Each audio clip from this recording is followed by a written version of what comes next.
네, 안녕하세요. 수업을 이어가 볼게요.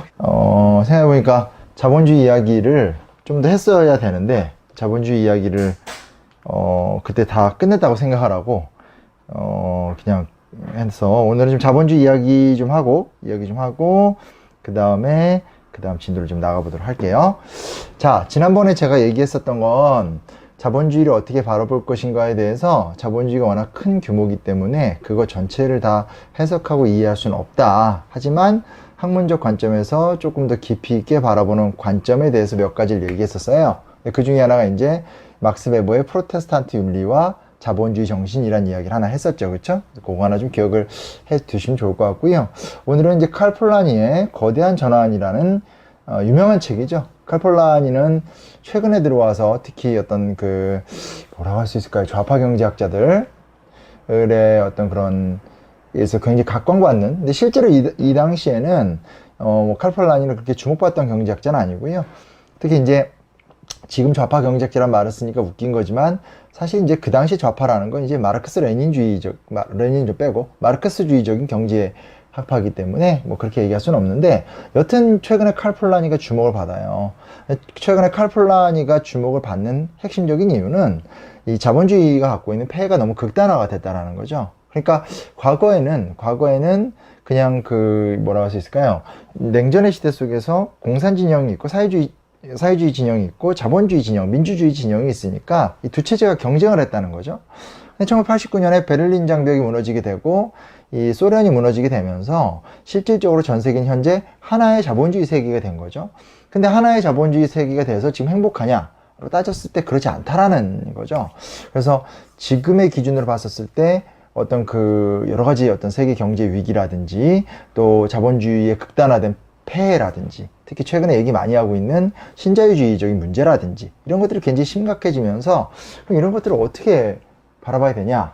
과거에 정답이 있지 않을까? 라고 찾다 보니까 이제 만나게 된 사람이 이제 방금 얘기한 칼 폴라니 같은 사람이에요. 근데 이제 일단은 칼 폴라니는 사실은 자본주의를 깊이 있게 연구하면서 자본주의를 바라볼 수 있는 중요한 인사이트를 주는 거지, 뭐 자본주의 체제를 어떻게 변혁시키냐, 어떻게 바꾸냐, 거기에 대한 플랜을 갖고 있진 않아요. 그리고 저희 수업 자체도 어쨌든 개론 수업이잖아요. 역사학 개론 수업이기 때문에 자본주의를 그럼 어떻게 바꿔낼 것인가에 대한 고민과 탐독을 하는 시간은 아니죠. 그래서 뭐 제가 그런 수업을 마련한 건 아니기 때문에 자본주의를 이해하는 데 있어서의 어떤 큰 도움이 될 수 있는 방안이에요. 자, 칼 폴라니는 뭐라고 그러냐면 토지, 노동, 화폐는 상품이 아니다 이렇게 얘기를 시작해요. 쭉 써놨지만 한번 읽고 얘기할게요. 교역은 일반적인 운송에서 시작했지 시장에 의존하지 않았다.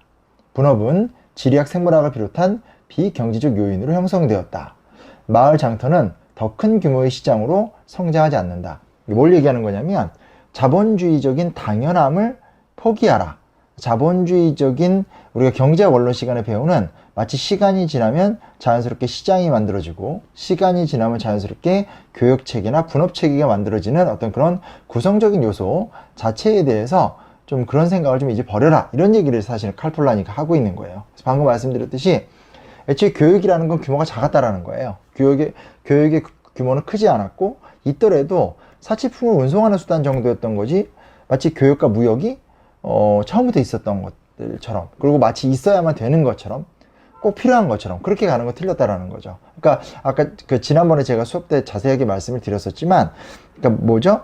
지중해 무역이라는 게 존재하긴 했지만 말이 좋아 지중해 무역이라는 거지 예전에 보여드렸었던 이 지중해 무역이라는 것 자체는 실질적으로 이렇게 써놓으니까 굉장히 대단한 무역처럼 보이지만 지배층들의 사치품 이동 루트라는 거예요. 그래서 사실은 이런 어떤 지중해 무역 자체가 어마어마한 경제 변동이나 사회 변동을 초래하지도 않았거든요. 그래서 그런 부분에 있어서 경제학자들은 너무나 지나치게 자본주의적 발전사를 도식화하고 있고 자본주의적 발전사를 너무나 당연한 것처럼 이야기하고 있다라고 비판을 하고 있는 거죠. 그리고 신대륙 발견 같은 경우도 이게 뭐 우리가 이제 얘기할 때 결국은 결과적으로 봤었을 때 이곳에서 은이 발굴되고 결과적으로 봤었을 때 동방항로가 개척이 되고 하기 때문에 결과적으로 시장이 발전되었다라고 말은 하지만 실제로는 이제 그 당시에는 그런 어떤 원대한 목표를 갖고 이루어졌다기보다는 저번에 얘기한 것처럼 말 그대로 어떤 바다를 개척하는 과정, 식민지와 뭐 여러 가지 과정 속에서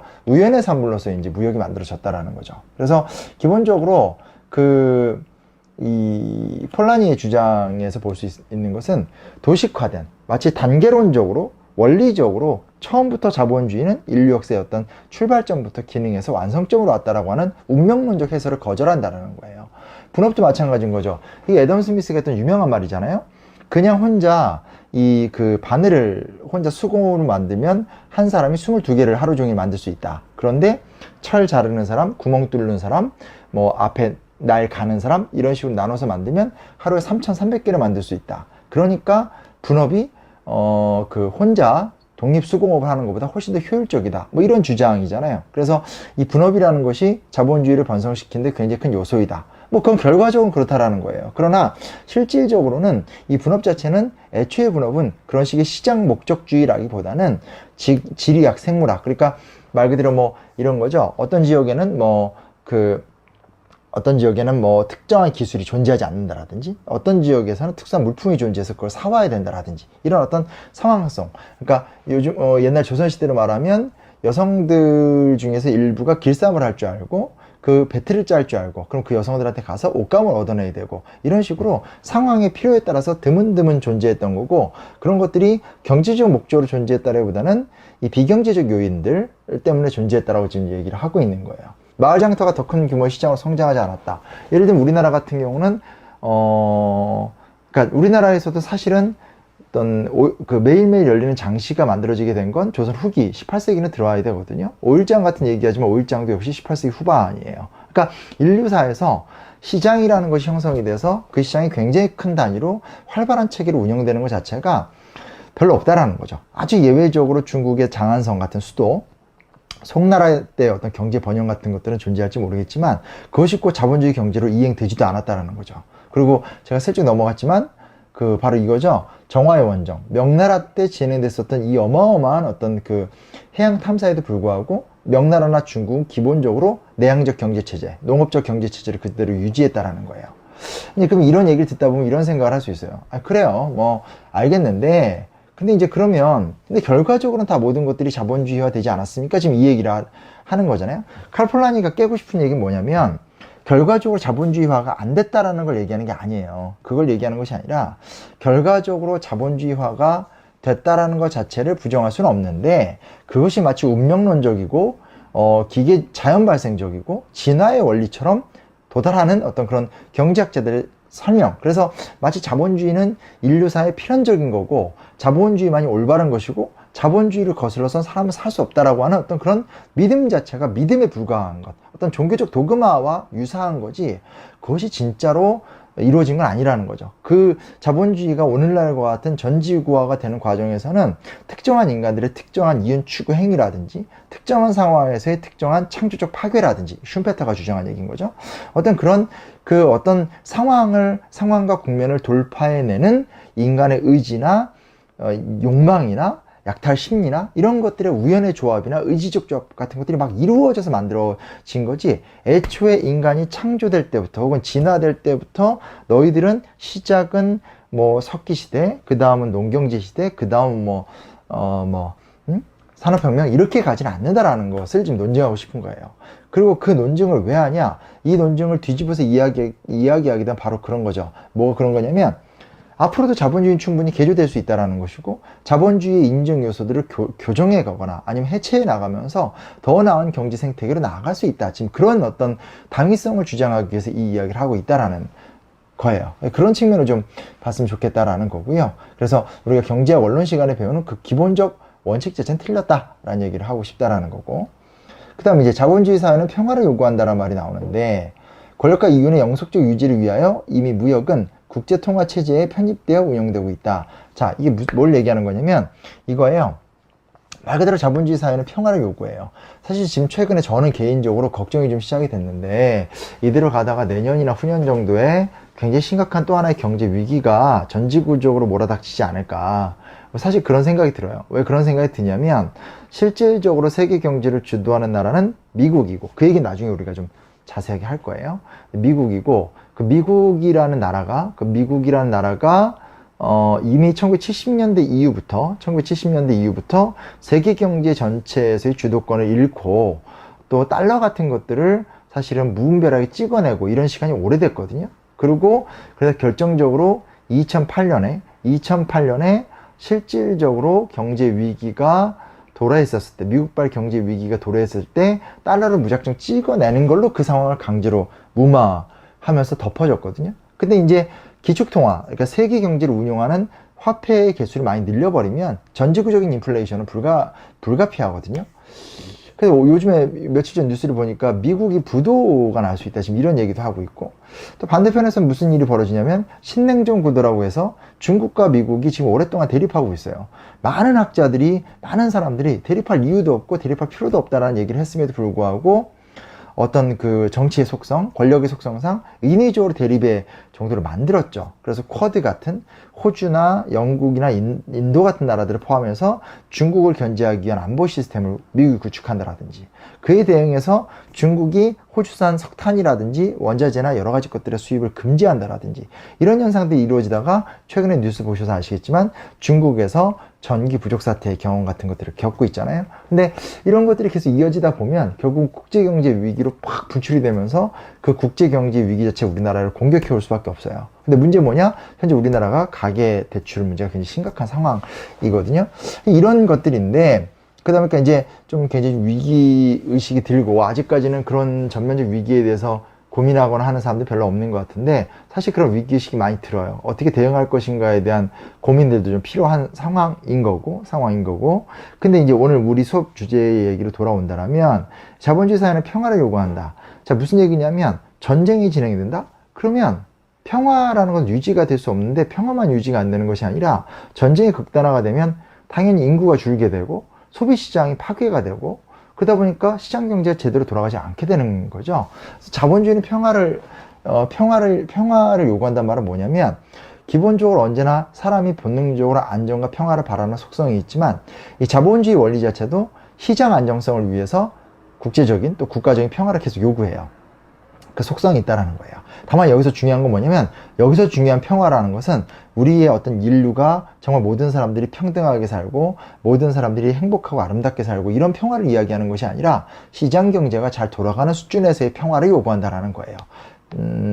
일시적인 평화지만 어찌됐건 이런 효과 때문에 또 자본주의 사회에서는 전쟁이나 호전성이 또 줄어드는 특징들도 지니고 있다는 것에 대해서도 좀 생각을 해볼 필요가 있습니다. 그리고 여기 바로 밑에 나오지만 이 평화의 핵심이 뭐냐? 권력과 이윤의 영속적 유지를 위해서 사실상 운영이 되고 있다는 것들. 즉 겉으로 보면, 그러니까 오늘날 우리 시대를 보면 똑같을 것 같고 좋을 것 같아요. 겉으로 보면 우리는 굉장히 평화롭게 살고 있는데 뒤집어 보면 미국을 중심으로 한 서방 세계가 세계 경제를 쭉쭉 빨아들이고 있고, 그리고 그 체제가 계속 유지가 되는 과정 속에서 평화로운 거잖아요. 그렇죠? 예.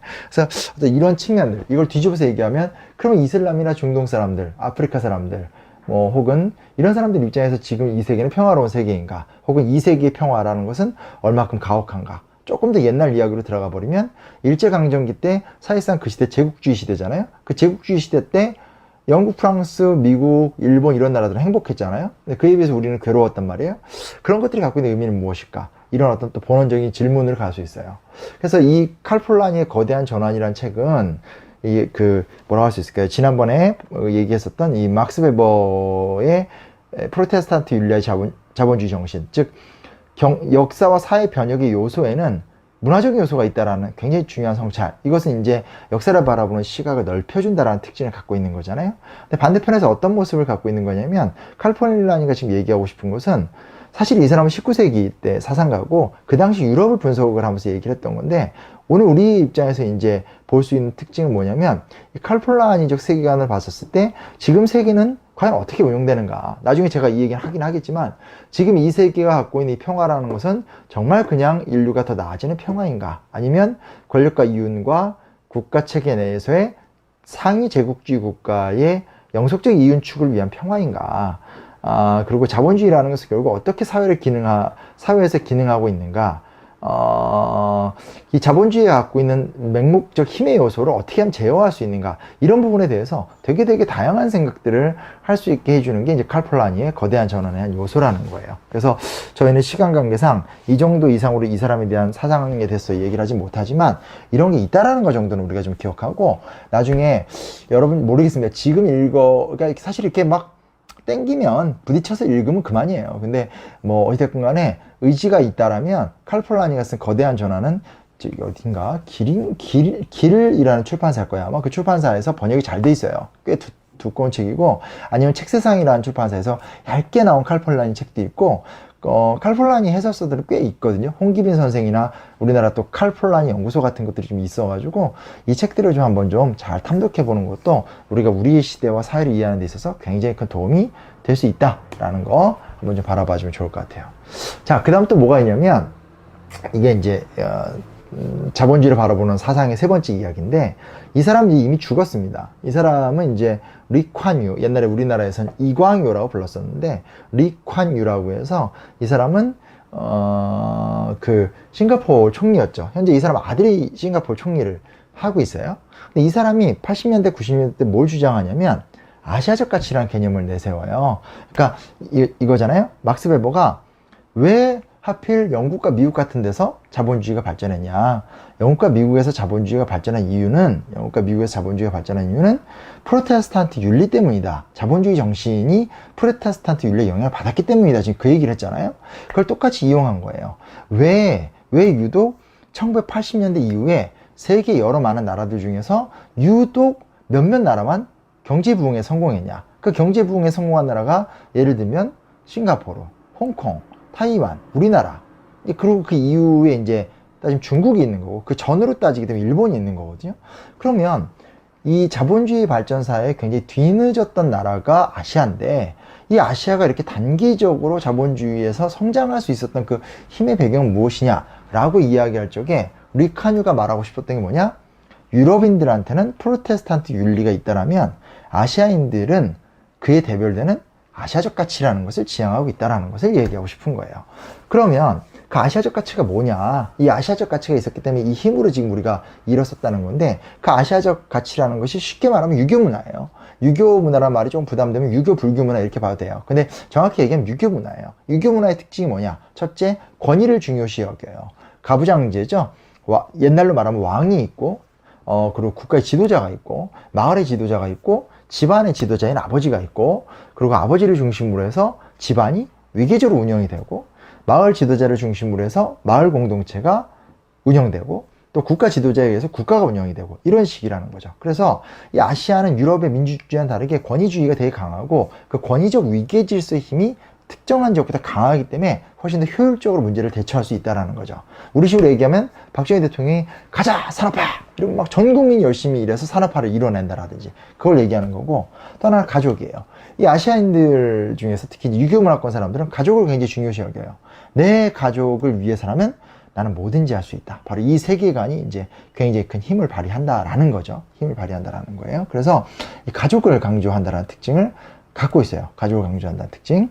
그래서 뭐 이런 거 있잖아요. 옛날 얘기지만 뭐 소 팔아 가지고 자식을 대학을 보낸다라든지, 내 동생과 우리 가족을 위해서 난 뭐든지 할 수 있고, 영화 국제시장 같은 데서 드러나게 되잖아요. 지금도 보면 굉장히 끔찍하게 가족을 여기는 게 우리나라 문화기도 하고, 과거 선교사들의 기록 같은 것들 보게 되면 그 정말 이 한민족은 그 손자를 되게 예뻐하고 가족 공동체가 굉장히 뜨겁다 이런 얘기 많이 하거든요.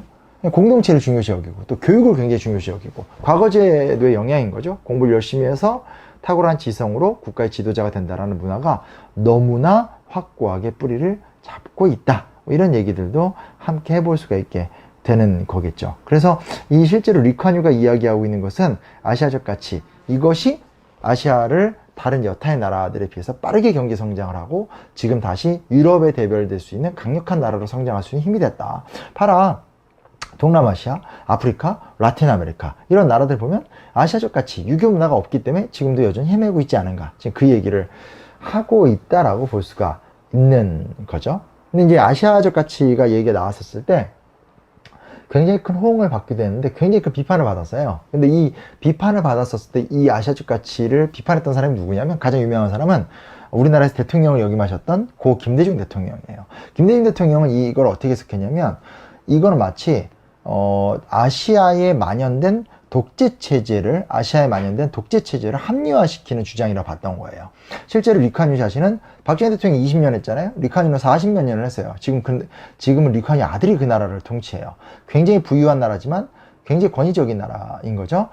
또 중국도 현재 그런 독재적인 요소들에서 벗어나고 있지 못하고, 북한은 말할 것도 없고, 일본은 좀 다르긴 하지만 여튼, 그래서 실제로 뭐냐면 김대중 대통령이 비판했었던 건 아시아적 가치라는 것이 있다라는 것을 넘어서서 민주주의, 이런 식의 주장은 아시아 사람들은 민주주의와 어울리지 않는다라든지 민주주의를 못한다라든지 이런 오해를 불러일으킬 수 있는데, 김대중 대통령이 얘기하는 건 뭐냐면 아니다라는 거예요. 아시아인들도 충분히 민주주의 할 수 있다라는 거죠. 그리고 그 대표적인 나라가 우리 한국이다.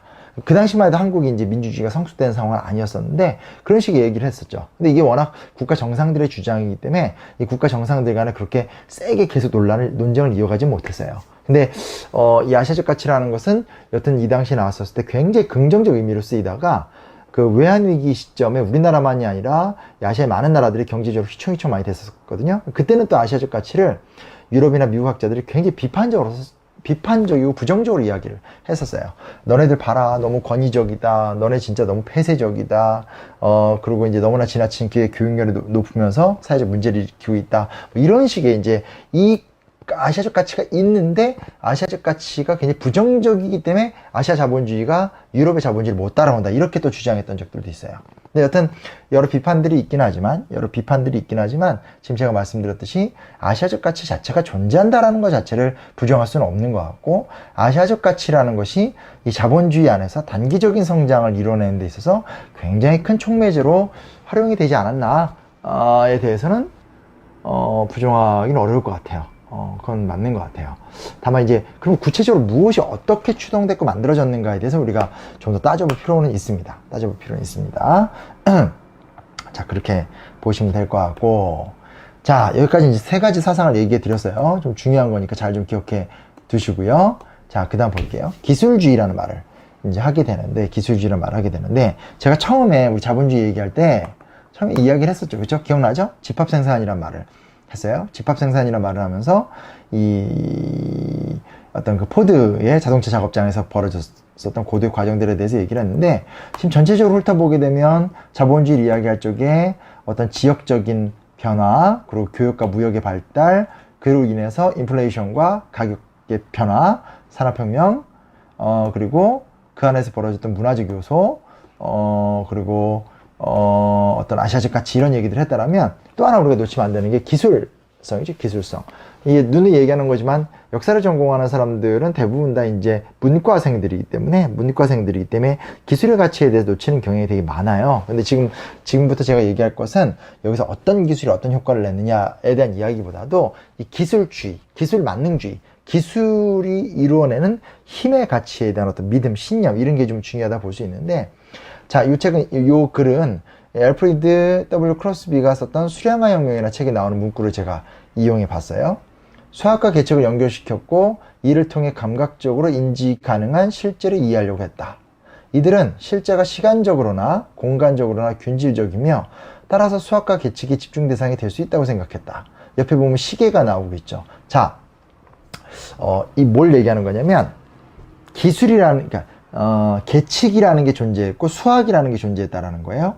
계측이라는 것은 기술자들이 기술적 노하우를 갖고 어떤 것들을 제작해가는 힘이죠. 한자, 두자, 뭐 이런 식으로 이제 하는 기술자들의 노하우의 집합체를 계측이라고 얘기해요. 수학이라는 건 추상적 관념인 거죠. 근데 유럽 역사에서 굉장히 중요한 부분이 뭐냐면, 이 두 개가 붙으면서 엄청난 상승 효과를 일궈냈다라는 거예요.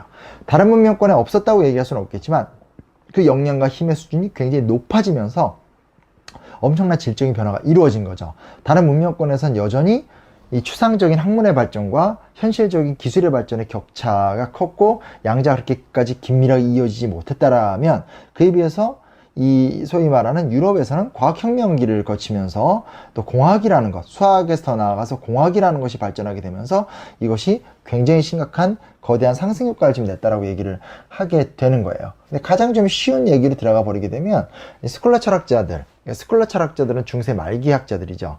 이 사람들이 어떤 개념을 탄생시키냐면 목차와 분류라는 개념을 만들어요.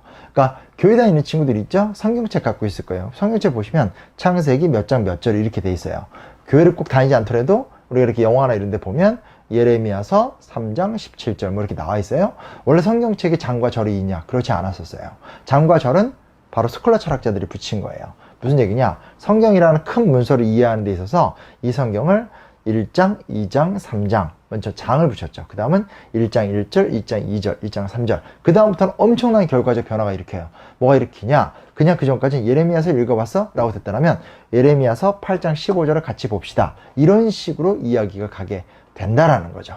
그래서 실제로 아무것도 아닌 것처럼 보이지만 목차와 분류라는 개념을 만들게 되고 그 위에서 점점점 발전하게 되면서 회계, 통화, 기계, 시계, 측량 가능한 지도하는 위도와 경도, 이런 식으로 계속 엄청난 기술혁명들이 이루어지게 되는 거죠. 그래서 예를 들어서 위도는 지구를 가로로 자르는 거잖아요. 위도를 이렇게 가로로 자른다라는 것은 이렇게, 그리고 이제 경도라는 것도 있고, 그래서 경도 같은 건 시간을 알려주는 기능이 된다라든지, 갑자기 위도의 기능을 까먹었어요. 하여튼 그런 것들도 이루어지게 되면서 소위 말하는 그 서양에서의 자본주의 변화에 있어서 굉장히 좀 중요한 것은 기술혁명적 요소가 있다라는 것들도 함께 좀 기억을 해두면 좋지 않을까라는 생각을 해보게 됩니다. 그래서 요거는 나중에 얘기해도 될 것 같고요. 이런 기술혁명 속에서 대량 생산이 가능해진다라는 얘기들, 저번에 했던 얘기인데 간단하게 정리를 해보도록 할게요. 자, 그런 기술성 위에서 일단 기업이 등장하게 되는 거죠. 네덜란드에서 기업은 최초로 등장하게 됐고요. 네덜란드에서는 은행, 주식거래, 선물투자, 이거죠. 은행이라는 것은 돈을 빌려주는 기관이에요. 은행이 커진다는 것은 은행에서 대출을 받아서 사업의 규모를 불려갈 수 있어요. 주식거래라는 것은 회사를 세울 때 주주들을 모집해서 자본의 규모를 크게 키울 수 있어요. 그리고 선물투자라는 건 이런 거예요. 지금 우리 배가 떴는데 가서 오징어 100상자를 갖고 올 거야. 근데 갖고 오는 기간 동안 이 가격은 올라갈 수밖에 없잖아. 미리 투자하면 싸게 해줄게 라고 하면서 이미 거래가 이루어져서 현물이 왔다라는 걸 가정하고 진행되는 투자 방식이에요. 이런 식으로, 자, 한편에서는 산업혁명 때 얘기를 했었지만 에너지, 기계 이런 것들이 발명이 되는데, 그런 기술이 그냥 발명이 된 것이 아니라 이 어떤 그 과학혁명과 공학의 발전 같은 걸 통해서 기술주의라는 개념으로 탄생이 되면서 기술 고도화가 성취가 되는 흐름이 하나가 있었다라면, 그와 별도로 반대편에선 금융기법이라는 것들, 회사라는 것들, 근대적인 기업이라는 것들이 또 등장하게 됐다라는 것들, 요즘에 비트코인이나 이런 것들도 다 이런 것의 연장선상이라고 할 수 있죠. 그런 것들이 얽혀지면서 결국은 자본주의 사회가 촉발 발전됐다라고 우리가 얘기를 할 수 있게 되는 겁니다. 그래서 그런 측면들에 대해서 기억을 해볼 필요가 있고요. 그리고 자, 테일러주의, 포드주의. 포드주의에 대해서 저번에 얘기했었는데, 이 테일러주의가 먼저예요. 테일러주의는 뭐냐면 노동을 계측하다는 말을 했는데, 테일러라는 사람이 실제로 그렇게 해요. 공장 노동자들을 봤었을 때 일을 열심히 하는 사람이 있고, 일을 잘하는 사람이 있고, 일을 못하는 사람이 있고, 일을 열심히 하지 않는 사람이 있어요. 이걸 어떻게 하지? 라고 하면서 실제로 테일러가 거의 집착에 가까운 수준으로 그 사람들의 노동하는 시간들을 다 계측을 한 거예요.